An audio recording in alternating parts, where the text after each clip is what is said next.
좀 찍어 사진 좀. 승철아 사진 좀 찍어. 이런 석축들. 이거 보시면 안석 돌이지만 이렇게 그랭이질을 해가지고 저렇게 저 삼각형 돌이 이렇게 있으면 그 위에 이제 이렇게 저 돌을 보시면 그랭이 돼 있죠. 이런.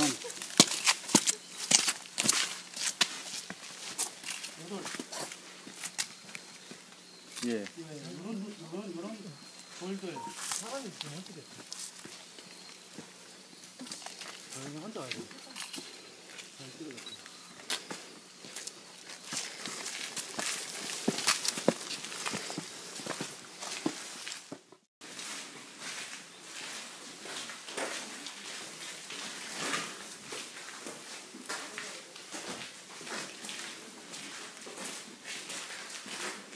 근데 이제 보시면 이게 지금 굉장히 이게 좀 이런 것들이 현장에서 제일 문제가 되는 거예요. 뭐냐면 지금 밑에 있는 돌은 고려시대 때 만든 그런 석축이지만 위에는 이제 새로 이제 만든 거잖아요. 이게 느낌이 어때요?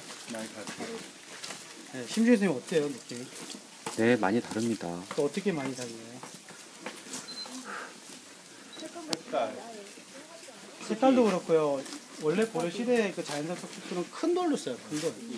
굉장히 큰, 이렇게 이제 예를 들면 이런 큰 돌을 밑에 놔서 제 위에다가 마무리 돌들을 이렇게 그랭이를 쳐갖고 이제 올리거나 또 이제 또 삼각형 이런 돌들을 올리고 여기에다가 이제 이렇게 올리고 마무리하고 이렇게 가는데 여기 있는 돌들은 약간 좀 이런 돌이 주는 느낌이랑 좀 많이 틀려요. 그래서 만약에 이제 보고 난 다음 저런 식으로 쌓는 것들은 약간 조선시대 조선시대 쌓기 정도 되는 것 같은데, 그래서 이런 것들을 여러분들이 나중에 뭐 소리나 아니면 뭐 이렇게 하게 되면 석재 같은 경우는 이 석재가 생산되는 지역에 가장 가까운 지역에 있는 돌을 가져다 쓰는 게 원칙이고, 또 이런 기법 같은 거나 치석의 정도라든가 쌓기 방식이나 이런 것들도 원래 원형에 가깝도록, 그러니까 이 당시에 젖어졌던 것에 가깝도록 수리를 해야 되는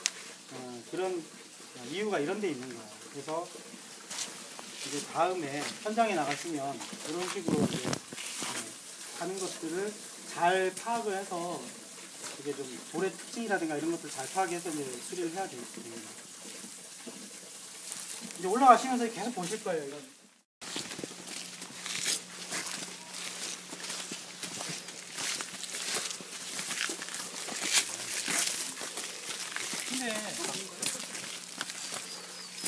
근데 그러면은 이런 느낌 없던데요? 몰타를 아니에요? 수지 처리한 것 같은데? 수지 처리가 아니라 시멘트에다가 아마 황토나 이런 걸 섞어가지고 한 것 같아요. 근데 플레이 시멘트라고.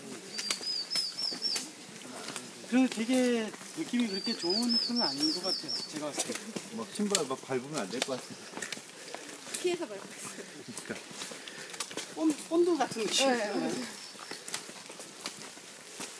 비닐 같은 느낌? 이거는 이제 새로 지어졌습니다. 저희 작년에 이제 제가 답사 왔을 때 이걸 새로 이게 만들고 있었거든요.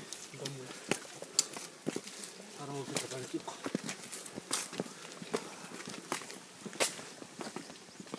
근데 이제 사진을 찍어서 비교하세요. 여기와 여기 뭔가 틀린 느낌이 있어요.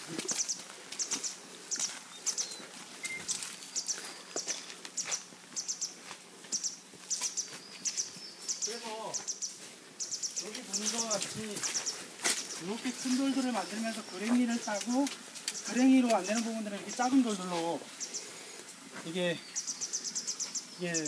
불을 이렇게 끼워 넣어가지고 맞추고 있고요. 제일 마지막 윗부분을 이런 식으로 그랭이를 뜨는 거죠. 제일 윗부분. 제일 윗부분은 어차피 평평해야 되니까. 그래서 평평하게 하는 돌 중에 좀 이따 우리 저기 정성훈 선생님 얘기하겠지만 불국사 석축에서도 밑에는 자연석으로 쌓고 위에 부분을 그랭이를 떠서 이렇게 위에는 평평하게 하고 밑에는 그랭이를 떠서 이렇게 하는 기법들이 불국사 석축에서도 석축 중에 하나에서 나타나고 있거든요. 그래서 이런 것들 다 같이 비교해가면서 이제 보시면 좋을 것 같아요. 가령 이런 느낌이에요. 석축 많이 찍어주세요. 석축.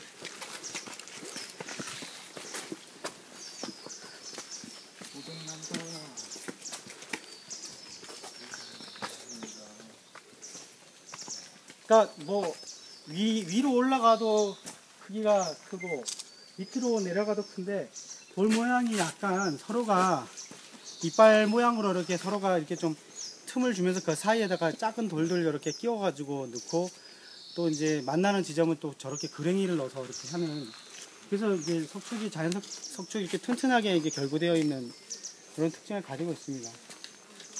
이 안에는 돌들이 계속 큰 장대석들이 지나갔을까요? 어디요? 이 안에. 계단 앞면도. 그러진 않죠. 석축으로 만들었어요. 계단 그려보셨잖아요. 똑같습니다. 큰 계단이나 작은 계단. 네.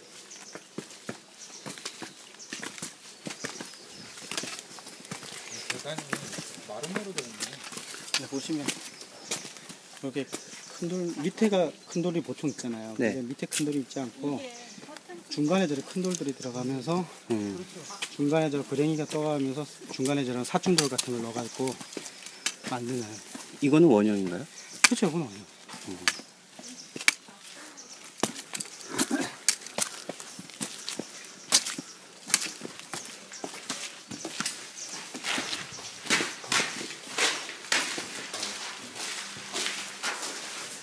당연히 안에 열기가 못 빠져나가는 거죠.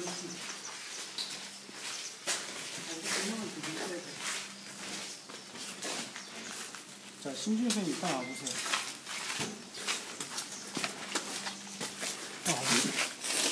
이렇게 해놓으면 이 절이랑 어울립니까? 그죠. 네.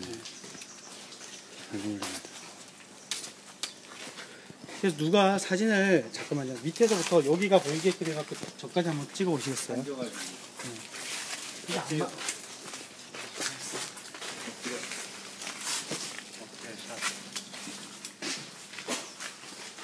뒤로 가야 돼. 나오세요.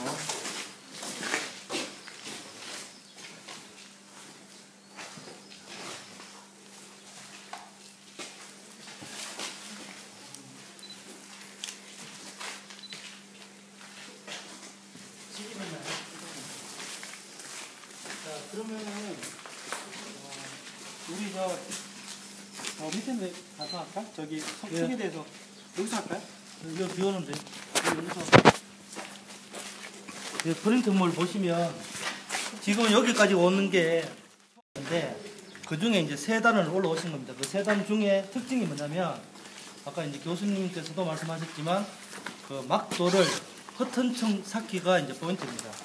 그 다음에 이제 두 번째가 이제 다시 이제 세 단을 이제 올라가야 되는데 6단까지는 이제 남쪽을 보고 있습니다. 그리고 7단 남쪽, 8단, 9단이 이제 포인트가 동쪽을 보고 있는 게 특징입니다.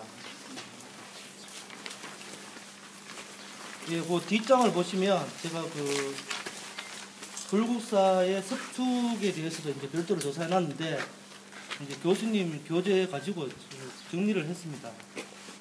불국사 석축이 비슷한 게 뭐냐면 첫 번째 거친 다듬형이 이제 부소사 석축하고 유사한 경우가 되겠습니다.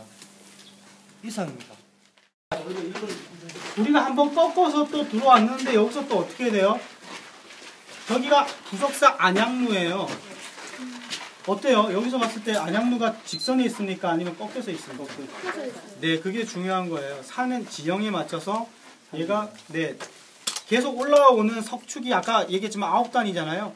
올라오면서 그 단도 올라오지만 단을 통해서 이 다른 공간으로 진입하는 이런 것들도 이제 이게 꺾여서 가는 거예요. 그러면 이제 안양루하고 부적사 무량수전하고는 또 똑같은 향으로 되어 있어요. 그러니까 그 중요 건물은 또 마지막에 저렇게 또 같이 묶여서 또 향을 같이 가져가는 또 특징을 가지고 있습니다. 자, 이제부터 이제 재밌습니다. 여기서 석축을 여기서 설명. 자, 이제 중요한 거는 안양루 옆에 양옆에 있는 석축들도 오리지널 석축이에요. 어떻습니까? 자, 오히려 더 안정된 느낌인데요.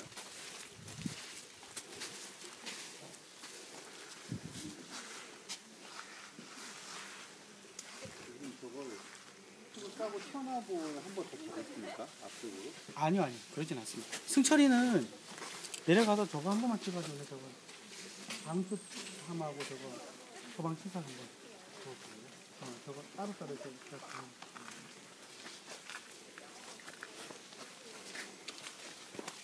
자, 눈으로 많이 찍어두세요. 눈으로. 난장이 돼.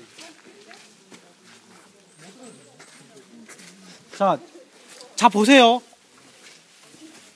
맨 위에 돌 보면은 맨 위에 돌에 작은 돌을 쓰니까 뭐 이렇게 예를 들면 우리 조선시대 때 쓰는 것처럼 밑에 돌을 크게 쓰고 위로 올라가면 작은 돌을 쓰는지 아니면 위에 돌도 어떻게 해야 돼요? 큰 돌을 쓰죠. 네.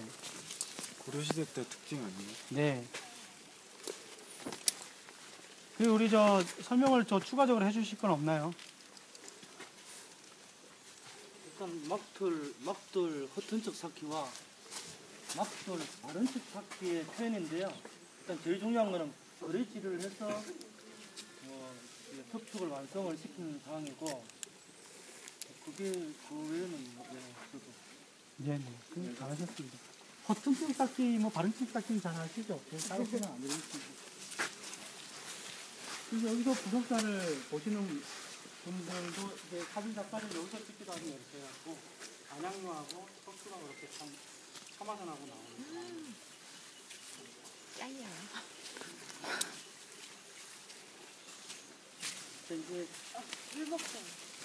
선생님 이거의 역할은 뭡니까? 이건 아니에요.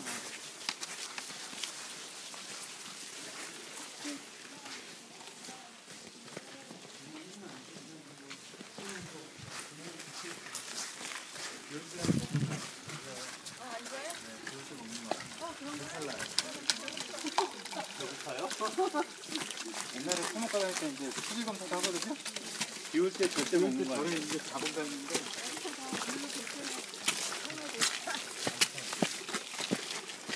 그다음 직접 보고 하세요. 크기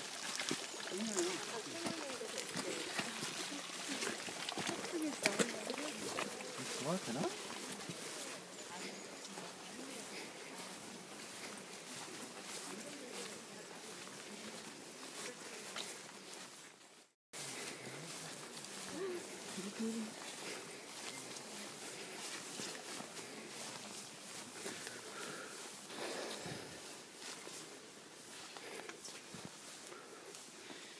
이게 이제 직접 와보면 스케일감이 와요. 그래서 굉장히 그 장대하고 이렇게 큰 돌을 썼다는 것을 알 수가 있습니다. 그래서 이런 느낌을 받으라고 이제 오라고 한 거고요. 저 옆에도 보시면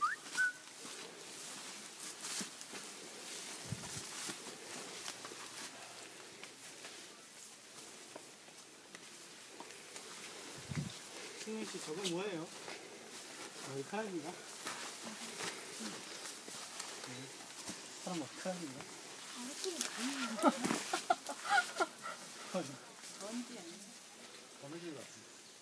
거미줄이 저렇게 생겼어요? 이야. 남양 조심히 다녀야 건강합니다. 제가 이 측면에 온 이유는 뭐냐면 잘 보세요. 거래시대 밑으로 이 지형이 여기가 낮고 저기가 높잖아요. 그러니까 얘는 높고 똑같이 북쪽으로 가지만 여기는 어때요? 낮죠. 그러니까 여기 지형에 따라서 이 석축을 이렇게 이제 저기 쌓았다는 수평으로 이렇게 쌓기 위해서 했다는 것이 보이고, 그 다음에 자연석 석축이지만 얘가 이제 약간 이렇게 내려오면서 위에가 좁아지는 거죠. 태물림은 아니지만 비슷하게 이렇게 깎은 모습이 이제 보이고요. 그 다음에 측면이 모서리돌이 가장 중요하거든요. 이 모서리돌을 큰 돌을 제일 큰 돌을 써야 돼요. 이쪽으로나 이쪽으로 이렇게. 지금 조선시대에 와서 기역자돌을 이렇게 쓰거든요. 여기 모서리돌은 작은 돌을 안 써요. 큰 돌을 씁니다. 이렇게. 양옆으로 이렇게 큰 돌들을 써서 모서리에 이렇게 면을 맞추고 있는 요것도 특징이에요. 이렇게 여기 깨진 거고요. 실제는 여기서 깨진 이게 화강암이에요. 만져보면은 이 화강암이 이렇게 검은색 계열로 되어 있죠. 네, 그리고 여기 와보시면 이런 것들이 돌을 떠낸 거예요. 자기. 이렇게 이빨 모양 식으로 생겼잖아요. 여기다가 나무 깨지를 집어넣어갖고 이렇게 겨울 동안 물에 올렸다가 녹였다 해가지고 그 힘으로 뜯어내기도 하고요. 네. 정으로 이렇게 박아놓고 정으로 좀 두드렸다가 이렇게 뜯어내기도 하고. 그래서 돌은 전리가 세 방향으로 돼 있어요. 1방향, 2방향, 3방향. 그래서 그 돌의 전리에 따라서 제일 깨지기 쉬운 방향과 또 잘 안 깨지는 방향, 이걸 잘 알아야지만 이제 이런 것들이 이제 가능합니다. 그래서 한번 보세요. 여기서 누가 사진 한번 찍고 와서 여기 석축이 얼마나 여기 높은지. 이다와 위치로. 이 돌멩이 오세요. 멀리서 볼 때는 작아 보이지만 이 돌멩이 얼마큼인지. 선생님 쓰시면 되겠어요. 네? 선생님이 쓰시면. 저희 키가 꼬른다더라고요. 근데 이게 이런 돌이 실제로 들어보면 한 2톤에서 3톤 정도 나갑니다. 그러니까 이걸 그 당시에 2톤에서 3톤 정도를 들고 막 하려고 그러면 사람을 얼마나 죽어놨겠어. 예, 그렇겠죠. 이게 돌공사에서 돌공사가 제일 힘든 거예요. 그러니까 꼭 좋은 것만